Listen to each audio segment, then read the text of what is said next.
Authentic German Rind Rouladen. Let's go.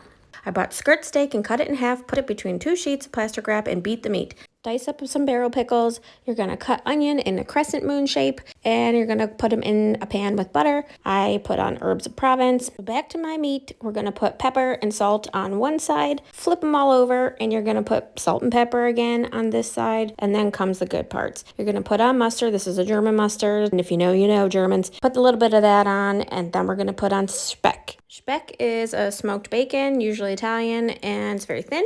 You can find it in the specialty areas of most major grocery stores. Next up, add your cooked onions and then your diced pickles. Then it's time to roll the bad boy up. This is where the rouladen part comes from. Roll it up nice and tight, and then you're using toothpicks to keep it closed. I also close up the ends because it's nice and juicy-goosey. Give it the old football pat, and into a pan of butter it goes, anbraten as they say, or just to sear it. And then you're adding Fleischbrühe or beef bouillon. Cover it up, say hi to the German.